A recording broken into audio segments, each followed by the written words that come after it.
اعوذ باللہ من الشیطان الرجیم بسم اللہ الرحمن الرحیم الحمدللہ رب العالمین الصلاة والسلام علی اشرف الانبیاء والمرسلین وعلی اہل بیتہ الاطیبین الاطہرین اما بعد۔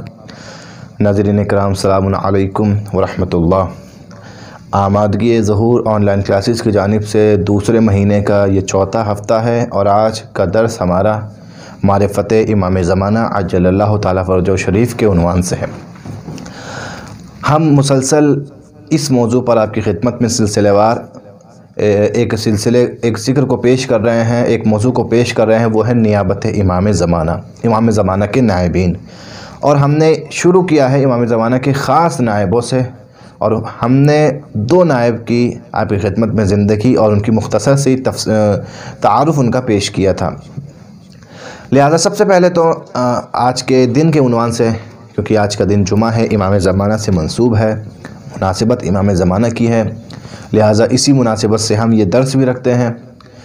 زیادہ سے زیادہ کوشش کرنی چاہیے کہ آج کے دن انسان صلوات زیادہ پڑھے، کم سے کم 100 مرتبہ آج کے دن انسان صلوات پڑھے، دعائے ندبہ پڑھے، اور اس کے ساتھ ساتھ صدقہ آج کے دن انسان ضرور نکالے۔ روایتوں میں آیا ہے کہ جمعے کے دن صدقہ 2 برابر ثواب رکھتا ہے، یعنی عام دنوں میں بھی صدقہ نکالنے کا اتنا ثواب ہے کہ انسان گنا نہیں سکتا، لیکن جمعے کے دن اگر صدقہ نکال رہے ہیں تو یہی ثواب دگنا ہو جاتا ہے۔ لہٰذا انسان جمعے کے دن صدقے کو فراموش نہ کرے اور دعائے ندبہ کا ضرور اہتمام کرے۔ امام زمانہ اپنی غیبت صغرا کے زمانے میں 4 خاص لوگوں کو معین کرتے ہیں، مشخص کرتے ہیں اپنی وکالت اور اپنی نیابت کے لیے۔ پچھلے جمعے کو ہم نے 2 لوگوں کی زندگی اور ان کی زندگی کا کچھ مختصر سا حصہ آپ کی خدمت میں پیش کیا تھا، اور باقی 2 لوگوں کی زندگی ہم آپ کی خدمت میں آج پیش کریں گے۔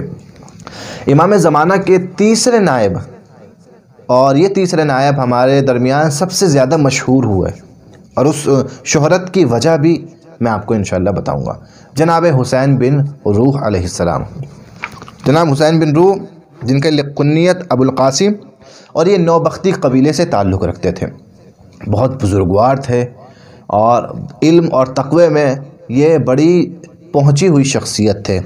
اس کا اندازہ اس بات سے لگایا جا سکتا ہے کہ ان کی عظمت کے قائل موافقین بھی تھے اور مخالفین بھی تھے، یعنی جو اپنے تھے وہ تو ان کا احترام ان کے علم اور ان کے تقوی کی وجہ سے کرتے ہی تھے، جو مخالفین تھے وہ بھی ان کے علم اور تقوی کو دیکھ کر ان کا احترام بجا لانے پر مجبور تھے۔ ایک ایسی شخصیت کہ جو اپنوں کے درمیان بھی مشہور ہو اور غیروں کے درمیان بھی اس کی تعریف کی جائے، واقعاً وہ لیاقت رکھتی ہے کہ اس کو وکالت اور نیابت ملے امام وقت کی۔ تو سب سے پہلی صفت ان کے اندر یہ ایک موجود تھی، اور دوسری ان کے اندر صفت یہ تھی کہ یہ خود مسلسل دوسرے نائب کی خدمت میں رہے ہیں، محمد بن عثمان کی خدمت میں مسلسل رہے ہیں، اور ان سے استفادہ کیا ہے، ان سے کسب فیض کیا ہے۔ آخر وقت جب تھا، دوسرے نائب محمد بن عثمان کا جب وقت آخر تھا، تو روایت کہتی ہے کہ جناب حسین بن روح بھی موجود تھے، اور ان کے ساتھ ساتھ ایک اور شخص موجود تھے، جناب جعفر بن محمد مدائنی، یہ بھی موجود تھے۔ یہ 2 افراد موجود تھے وقت آخر۔ تو عثمان بن محمد نے اس وقت اپنی نیابت کو حسین بن روح کے حوالے کیا، اور کہا کہ میرے بعد امام زمانہ کے نائب یہ شخص ہیں، حسین بن روح۔ اور خود ابو سہل نوبختی، جو ان کے چچا زاد بھائی ہوتے ہیں، ابو سہل نوبختی، حسین بن روح نوبختی کے بھائی، یہ جو تھے یہ بڑے مشہور تھے مناظرے میں، اور یہ بحث و مباحثہ کیا کرتے تھے مخالفین کے ساتھ میں، اور ان کا بڑا نام تھا، بڑی شہرت تھی۔ تو کسی نے ان سے پوچھا کہ تمہارا اتنا نام، اتنی شہرت ہے، مناظرے کیا کرتے ہو، اہل بیت کے حق کو لوگوں کے سامنے واضح کیا کرتے ہو، ثابت کیا کرتے ہو، کیا سبب ہے کہ تمہیں یہ نیابت نہیں ملی اور تمہارے بھائی کو یہ نیابت مل گئی؟ یہ نیابت تمہیں ملنی چاہیے تھی۔ تو ابو سہل نوبختی کہتے ہیں کہ نہیں، وہ نیابت کا مجھ سے زیادہ حق رکھتا ہے۔ کہ کیوں؟ تو انہوں نے کہا کہ جنہوں نے اسے معین کیا ہے اور جنہوں نے اسے منتخب کیا ہے وہ مجھ سے اور تم لوگوں سے زیادہ سمجھدار ہیں، عقل مند ہیں، ائمہ ہیں، لہٰذا وہ اگر میری یا تمہاری طرف سے منتخب ہوئے ہوتے تو یہ اشکال درست تھا، لیکن اسے امام زمانہ نے اپنا نائب بنایا ہے، لہٰذا شاید اس میں ایسی خصوصیات موجود ہیں کہ جو میرے اندر بھی موجود نہیں ہیں۔ یہاں پر ان کے بھائی کے ذریعے سے بھی ان کی فضیلتوں کا اس بات ہوتا ہے۔ اور ایک اور واقعہ کہ جو اس بات میں ملتا ہے، جو ثابت کرتا ہے کہ حسین بن رو امام زمانہ کے نائب تھے، وکیل تھے۔ جعفر بن محمد مدائنی کہتے ہیں کہ میں مال کو لے کر، جو مال امام تھا، سہم امام تھا، میں امام زمانہ کے دوسرے وکیل یعنی محمد بن عثمان کے پاس گیا، اور میں نے محمد بن عثمان کے پاس میں مال کو جب پیش کیا ہے، محمد بن عثمان مریض تھے، محمد بن عثمان نے کہا کہ اس مال کو لے جاؤ اور جا کر حسین بن روح کو دے دو۔ میں نے تعجب سے کہا کہ نائب تو آپ ہیں امام کے، میں حسین بن روح کو کیوں دوں؟ میں نے کہا کہ بہتر ہے کہ آپ ہی اس مال کو قبول کیجئے۔ کہا نہیں، یہ مال حسین بن روح کو دے دو، کیوں کہ وہ میرے بعد امام زمانہ کی طرف سے امام زمانہ کا نائب ہے، لہٰذا اس پر بھی ایسے ہی اعتماد کرو کہ جیسے مجھ پر اعتماد کرتے ہو۔ یہاں حسین بن روح اور ان کی فضیلت اور ان کی شخصیت کے بارے میں یہاں تک آپ بخوبی سن چکے ہوں گے، اور ان کے بارے میں امام زمانہ کی طرف سے ان کے بارے میں بھی ایک توقیع نازل ہوئی تھی، ایک نوشتار نازل ہوا تھا جس میں امام زمانہ نے لکھا تھا۔ اس کا ترجمہ میں آپ کی خدمت میں بتاتا ہوں۔ امام زمانہ نے لکھا تھا کہ حسین بن روح، ہم اس کو بہت اچھی طریقے سے پہچانتے ہیں، خدا اسے خیر عطا کرے اور خدا اس کے زحمتوں کا بدلہ اسے اچھی طریقے سے عطا کرے اور اس کی توفیقات میں اضافہ کرے۔ اور یہاں امام ایک جملہ کہتے ہیں کہ وہ میرے نزدیک مقام اور منزلت رکھتے ہیں، حسین بن روح میرے نزدیک ایک مقام اور منزلت رکھتے ہیں، لہٰذا ان پر اعتماد کیجئے اور وہ تمہارے درمیان نائب ہیں۔ جب بھی آپ کا دل کرے کہ مجھ تک کچھ پیغام پہنچانا ہو یا امانت پہنچانی ہو، آپ ان کی خدمت میں پہنچ جایا کریں۔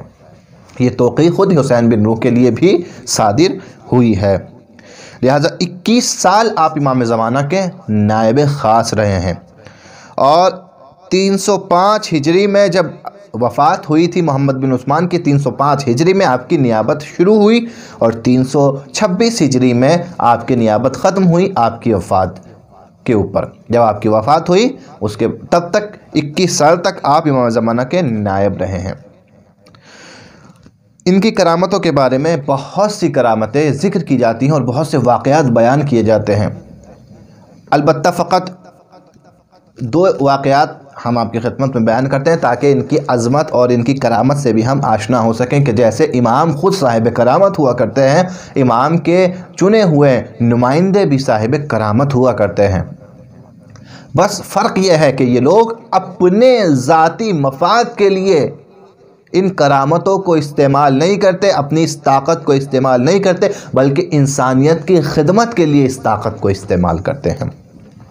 محمد بن حسین سیریفی یہ کہتے ہیں کہ میں اپنے شہر بلخ سے چلا حج کے لیے، اور حج کے بعد میں امام زمانہ کے لیے میرے پاس کچھ مال تھا، مال امام موجود تھا، وہ لے کر میں حسین بن روح کی خدمت میں پہنچا۔ وہ کس صورت میں تھا؟ اب میں نے آپ کی خدمت میں پچھلے ہفتے بھی بتایا تھا کہ بہت سے لوگ مال یعنی پیسوں کی صورت میں بھیجتے تھے، بہت سے لوگ پیسہ نہیں بھیج پاتے تھے، مجبور ہوتے تھے، یا دشمن کی طرف سے پابندیاں ہوتی تھی پیسوں کے اوپر، تو پیسوں کو کسی اور چیز میں بدل لیتے تھے اور وہ چیزیں بھیجا کرتے تھے۔ بعض لوگ کپڑے کی صورت میں کپڑا بھیجا کرتے تھے امام کی خدمت میں، کپڑے، قیمتی کپڑے، بعض لوگ کچھ اور چیز بھیجا کرتے تھے، اسی طریقے سے بعض لوگ سونا اور چاندی بھیجا کرتے تھے۔ لہٰذا یہ کہتا ہے کہ میں سونا اور چاندی کے کچھ حصے لے کر چلا، سونا اور چاندی اچھی مقدار میں میرے پاس موجود تھے کہ جو امام کا حق تھا اور امام کے نائب تک مجھے پہنچانا تھا۔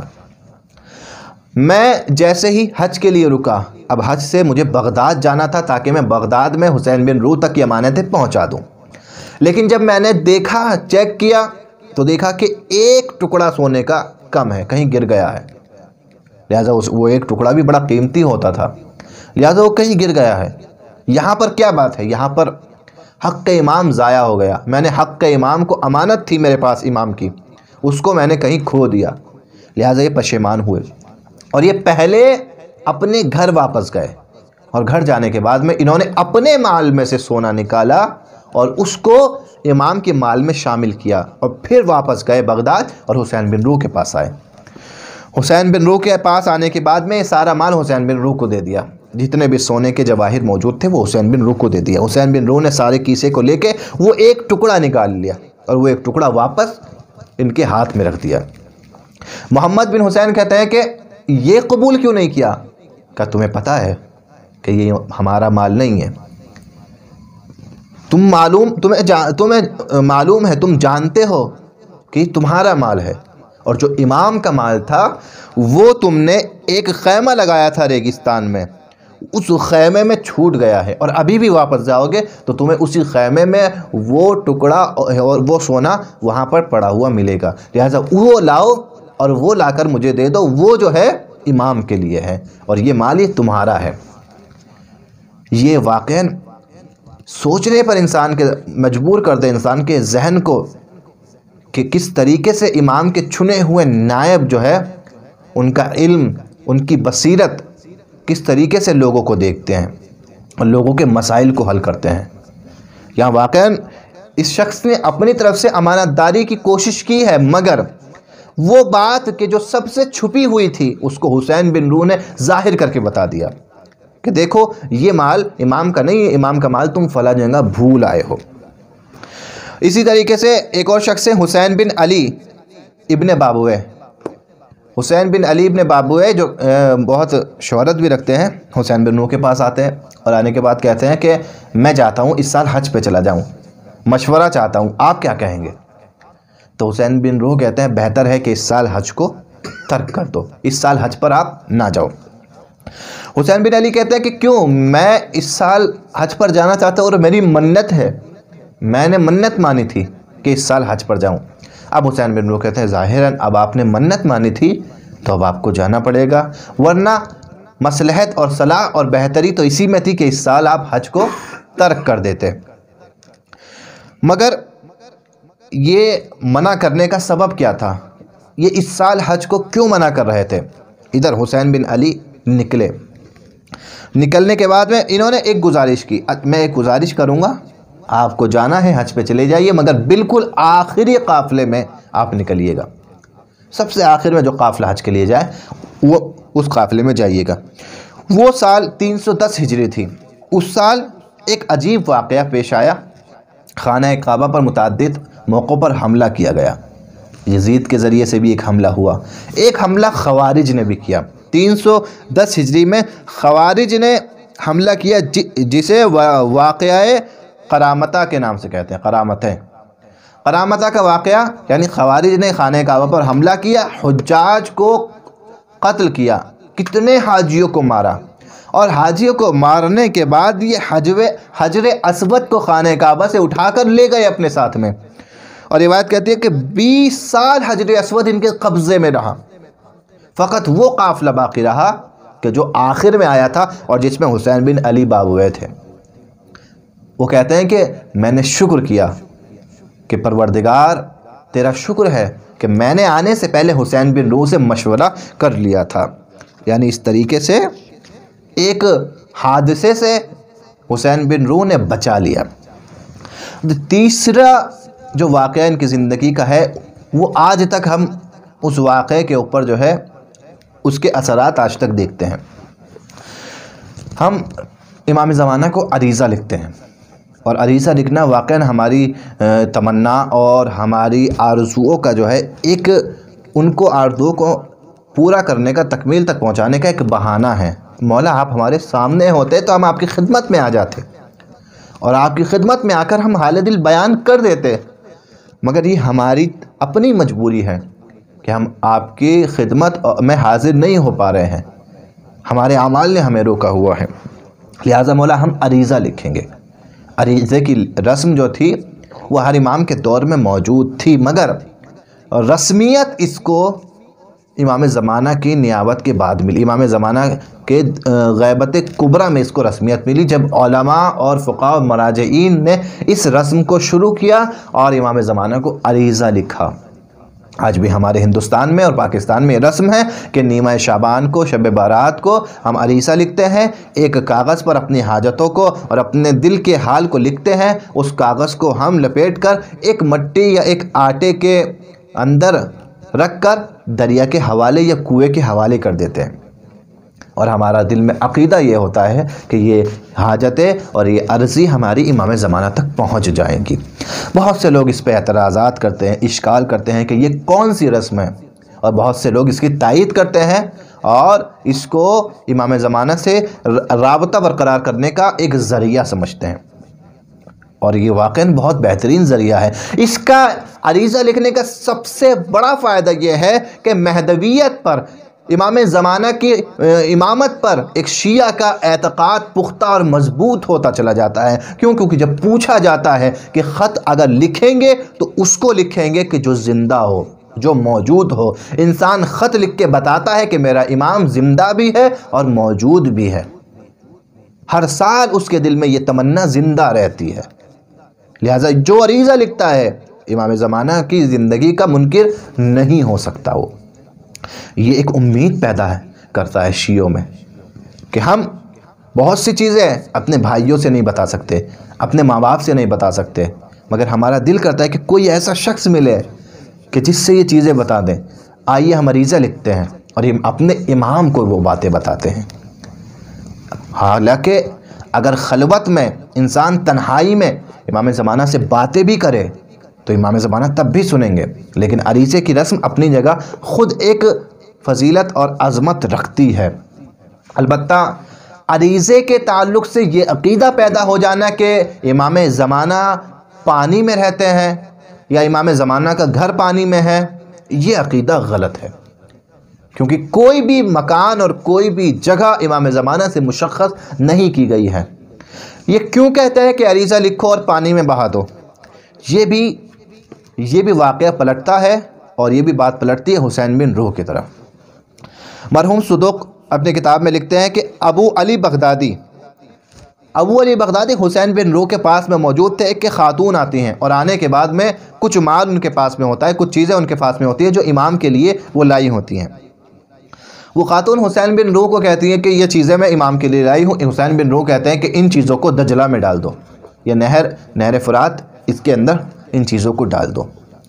وہ کہتی ہے اچھا، کہاں ان چیزوں کو یہاں ڈال دیجئے۔ وہ خاتون وہاں ان چیزوں کو ڈالتی ہے اور چلی جاتی ہے، اور پھر یہ ان چیزوں کو واپس لیتے ہیں اور امام کی خدمت میں پہنچا دیں۔ بس یہ واقعہ تھا کہ شاید وہیں سے تسلسل اس عریضے کا چلا ہو، کیونکہ حسین بن روح نے اشارہ کیا تھا اس خاتون کو کہ یہاں اس ندی میں، اس نہر میں، اس فرات میں اپنے سامان کو ڈال دو۔ اس وقت کی کیا مصلحت تھی، کیا اسباب تھے، وہ بہتر جانتے ہیں، لیکن اس کے بعد یہ جب رسم چلی عریضے کی تو واقعاً اس رسم سے علماء اور مجتہدین اور مراجع نے اس رسم کو اور زیادہ عروج بخشا ہے۔ کیونکہ اس رسم میں شیعت کے اعتقاد کو پختہ کرنے کی وہ صلاحیت موجود تھی، اور اس رسم میں واقعاً شیعوں کے اندر ایک امید جگائی کہ اپنے امام کو فراموش نہ کیا جائے۔ واقعاً عریضہ ایک بہت عظیم چیز ہے، لیکن ہم عریضے کے علاوہ بھی امام زمانہ سے ارتباط اور رابطہ برقرار کرنے کی کوشش کر سکتے ہیں، خود امام سے بات کر کے، خلوت میں امام سے گفتگو کر کے۔ وہ مقامات کے جہاں امام نے کہا ہے کہ وہاں پر آئیے، جیسے مسجد جمکران، مسجد سہلا، یا اسی طریقے سے مقامات امام زمانہ جو منسوب ہے، وہاں پر جانے کے بعد میں امام زمانہ سے ہم قریب ہو سکتے ہیں۔ لہٰذا یہ سب طریقے ہیں امام زمانہ سے نزدیک اور قریب ہونے کے، اور ان طریقوں میں سے ایک طریقہ عریضہ بھی ہے۔ یہ جناب حسین بن روح کی زندگی کا مختصر سا تعارف تھا اور ان کی کرامتیں تھیں، اور اسی کے ساتھ چوتھے اور آخری نائب امام زمانہ کے ابو الحسن علی بن محمد سمری، یہ آخری نائب ہیں، اور انہوں نے امام زمانہ کے علاوہ امام ہادی اور امام عسکری، دو اماموں سے گفتگو کی ہے خط و کتابت کے ذریعے سے۔ یعنی خط و کتابت کے ذریعے سے ان دو اماموں کے ٹچ میں، ان کے رابطے میں یہ رہے ہیں، اور اس کے بعد آپ کو امام زمانہ کی نیابت بھی نصیب ہوئی ہے۔ اور ان کے بارے میں بھی یہ کہا جاتا ہے کہ حسین بن روح نے ان کی نیابت کا اعلان کیا تھا، لیکن جب یہ نائب تھے اس وقت میں ایک واقعہ پیش آیا، اور ایک سال گزرا تھا جسے سال تناصر کہتے ہیں، تناصر نجوم۔ تناصر نجوم جو ہے وہ تاریخ میں ایک بہت زیادہ غمناک سال گزرا ہے۔ تاریخ اسلام میں بہت سے سال الگ الگ وجوہات کی وجہ سے مشہور ہو گئے ہیں، جیسے عام الحزن۔ عام الحزن میں جناب ابو طالب اور جناب خدیجہ سلام اللہ علیہا کی وفات، اس وجہ سے اس سال مشہور ہوا۔ اسی طریقے سے سال تناصر نجوم، یہ وہ سال تھا یعنی 329 ہجری، 329 ہجری، یہ وہ سال تھا کہ اس سال شیعوں کے بڑے بڑے علماء جو ہے اس دنیا سے چلے گئے ایک ساتھ۔ اس سال میں بڑے بڑے علماء چلے گئے۔ یا پھر اسی طریقے سے آپ 2020 کو بھی سمجھ سکتے ہیں کہ 2020 بھی ایک ایسا سال گزرا ہے کہ جو واقعاً تاریخ میں یاد رکھا جائے گا کہ اس سال بھی جو انسانیت کا نقصان ہوا ہے وہ واقعاً بہت عظیم نقصان تھا۔ بالکل اسی طریقے سے سال 329 ہجری، اسی سال میں آخری نائب جناب ابو الحسن علی بن محمد ثمری کا انتقال ہوا، اور غیبت صغریٰ تمام ہوئی، اور اب غیبت کبریٰ تک نوبت پہنچی ہے۔ لہٰذا 7 دن پہلے جناب علی بن محمد ثمری کچھ لوگوں سے ملتے ہیں، بیان کرتے ہیں کہ ہم امام زمانہ کی خدمت میں پہنچے تو امام زمانہ باہر آئے، اور آنے کے بعد میں امام زمانہ کی زبان پہ جملے تھے، بسم اللہ الرحمن الرحیم، یا علی بن محمد اعظم اللہ اجر اخوانک فیک فانک میت ما بینک و بین 6 ایام۔ اے علی بن محمد ثمری، میں اس عظیم مصیبت پر تیرے بھائیوں کو اور تیرے وارثوں کو صبر کی تلقین کرتا ہوں اور تعزیت پیش کرتا ہوں۔ کیوں؟ کیونکہ تم 6 دن سے زیادہ اب زندہ نہیں رہو گے۔ یہ کہہ کر امام زمانہ نے اشارہ کر دیا تھا کہ تمہاری زندگی کے ایام تمام ہوئے، اب سفر کی تیاری کیجئے۔ اس کے بعد میں ایک اور خاص امام نے تاکید کی تھی، اور یہ کہا تھا کہ اپنے بعد کسی کو نائب مقرر نہ کرنا۔ کہا مولا کیوں؟ آپ میرے بعد نمائندگی کا کیا ہوگا؟ کہ بس تمہارے بعد یہ نمائندگی اور تمہارے بعد یہ وکالت خدا کے حوالے ہے۔ للہ امر ہوا بالغا، پھر اس کے بعد خدا جو چاہے۔ اب اس کے بعد میں غیبت کبریٰ کا زمانہ ہے، اب ہم سے ملاقات کسی کی نہیں ہوگی۔ لہٰذا یہاں پر امام زمانہ نے اشارہ کر دیا تھا کہ اپنے بعد آپ کسی کو نائب مقرر نہ کرنا۔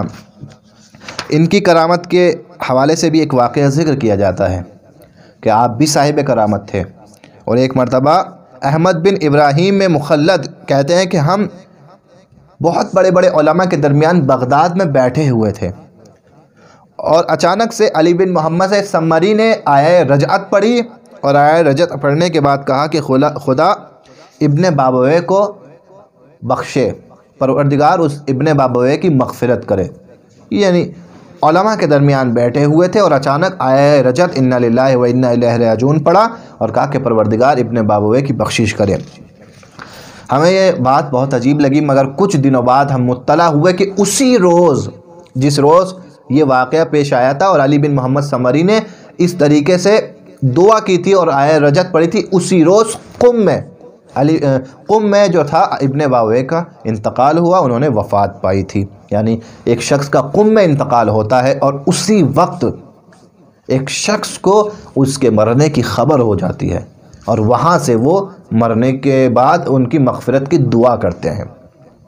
لہذا آج کے جیسا زمانہ نہیں تھا، کسی کے مرنے کی خبر کم سے کم 1 مہینے میں کہیں پہنچتی تھی، لیکن اسی وقت ان کے مرنے کی خبر کو بتا دینا اور ان کے لیے مغفرت کی دعا کرنا، یعنی یہ وہ راز جانتے تھے اور یہ وہ باتیں جانتے تھے کہ جو عام لوگوں کے لیے ظاہر اور نمایاں نہیں تھی۔ تو یہ 4 لوگ تھے کہ جو مشہور نائب تھے امام زمانہ کے، اور ان 4 لوگوں کو خاص امام زمانہ کے خدمت میں رہنے کا شرف حاصل تھا، اور امام زمانہ کے رہنے کا مکان اور ان کی جگہ ان کو معلوم تھی، اور یہ امام زمانہ سے گاہے بگاہے ملاقات کیا کرتے تھے۔ مگر ان کے بعد میں یہ سلسلہ ختم ہو گیا، اور اب نیابت عامہ کا سلسلہ شروع ہوا۔ انشاءاللہ اگلے درس میں نیابت عامہ کا ذکر کیا جائے گا کہ کیوں ہم مراجع کو نائب امام زمانہ کہتے ہیں، اور اس پر اشکالات ہوتے ہیں، وہ کیوں اشکال کیا جاتے ہیں، اور ان اشکال کے جواب کیا ہیں۔ لہٰذا اگلے درس میں ہم انشاءاللہ اس بات پر گفتگو کریں گے۔ آج کے درس میں آخری بات، ایسا نہیں ہے کہ امام زمانہ کے نائب ہونے کے جھوٹے دعوے نہیں کیے گئے، نہیں، جس طریقے سے خدا ہونے کا جھوٹا دعویٰ کیا فرعون اور نمرود جیسے لوگوں نے، رسول ہونے کا جھوٹا دعویٰ کیا گیا، امام ہونے کا جھوٹا دعویٰ کیا گیا، اسی طریقے سے نائب امام ہونے کے بھی جھوٹے دعوے کیے گئے، اور تاریخ میں ایسے بہت سے دعوے موجود ہیں کہ انہوں نے نائب امام ہونے کے دعوے کیے ہیں، جس میں حسن شریعی، محمد بن نصیر نمیری، احمد بن ہلال کرخی، محمد بن علی بن بلال، محمد بن علی شملغانی، ابو بکر بغدادی، ابو طاہر بلالی و حسین بن منصور، یہ وہ لوگ تھے کہ جنہوں نے نائب امام ہونے کے جھوٹے دعوے کیے تھے، اور ان میں سے بعض کے لیے امام زمانہ نے نامہ لکھا تھا شیعوں کے لیے کہ ان کی باتوں میں نہ آئے اور یہ ہمارے نائب نہیں ہیں۔ لہٰذا یہ 4 نائب جو بیان کیے ہیں، ان کے علاوہ بھی کچھ لوگوں نے جھوٹی نیابت کے دعوے کیے، مگر وہ سب دعوے برباد ہو گئے۔ کیوں؟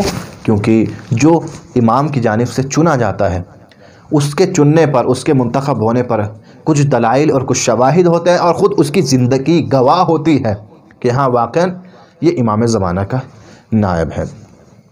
ہم اور آپ بھی آج اگر امام زمانہ کی خدمت کرنا چاہتے ہیں، امام زمانہ کے کام آنا چاہتے ہیں، تو ہمارا فریضہ بھی یہی ہے کہ ہم یہ تصور کریں کہ آج اگر امام زمانہ ظاہر ہوتے، موجود ہوتے، تو کس طریقے سے ہم سے خدمت لیتے، آج کس طریقے سے ہم سے کام لیتے۔ بس ہم انہی طریقے سے، اسی روش پہ اس دنیا میں کام انجام دیں تاکہ امام زمانہ سے نزدیک ہو سکے۔ آج اگر امام زمانہ زندہ، آج اگر امام زمانہ ہمارے سامنے ہوتے، ظاہر ہوتے، تو کیا کہتے ہم سے؟ یہی کہتے کہ تمہارا بھائی پریشان ہے، جا کے اس کی پریشانی کو دور کرو۔ یہی کہتے کہ تمہارے گھر میں فلاں بچہ پڑھا نہیں ہے، اس کی تعلیم کا انتظام کرو۔ یہ کہتے کہ فلاں مسجد میں فلاں چیز کی ضرورت ہے، اس ضرورت کو پورا کرو۔ یہی چیزیں یعنی خدمت خلق خدا، خدمت انسانیت، یہ امام حکم کرتے ہیں۔ آج اگر ہم چاہتے ہیں امام کی خدمت کریں، خدمت خلق، خدمت انسانیت میں اپنے آپ کو صرف رکھیں، خاص کر خدمت دین کریں، خاص کر خدمت دین کے لیے اپنے آپ کو وقف کریں، برنامہ ریزی کریں کہ کس طریقے سے ہم دین کی خدمت کر سکتے ہیں۔ امام کی خدمت یعنی دین کی خدمت، دین کی خدمت یعنی امام کی خدمت۔ امام آنے کے بعد کیا کریں گے؟ لیظہر علی الدین کلہ، یہ اسلام جو ہے تمام ادیان پر غالب ہو جائے گا۔ اگر ہمیں آج کچھ کرنا ہے تو اس دین کے لیے کچھ کریں۔ ہمارا نام جب لکھا جائے تو خادموں میں لکھا جائے، ایسا نہ ہو کہ ہم زندگی گزار کے چلے جائیں اور ہماری طرف سے ایک چھوٹی سی خدمت بھی دین کے لیے نہ لکھی جا سکے، حیف ہے۔ ہم اگر چاہتے ہیں کہ ہماری زندگی کامیاب ہو تو ہمارا نام خادموں میں لکھا جائے، کوئی ایسا کام کرے، کوئی ایسی خدمت دین کی انجام دے کہ ہمارے نام کو فراموش زمانہ نہ کر سکے، اور ہمارا نام بھی امام کی خادموں میں لکھا جائے۔ اسی دعا کے ساتھ کہ پروردگار ہمیں علم و عمل کی توفیق عطا کرے، اور پروردگار ہمارے امام کو ہم سے راضی کرے، امام زمانہ کے ظہور میں تعجیل فرما، اور ہم سب کو امام کے ناصر و اعوان میں شمار فرما۔ ربنا تقبل منا انک انت السمیع العلیم۔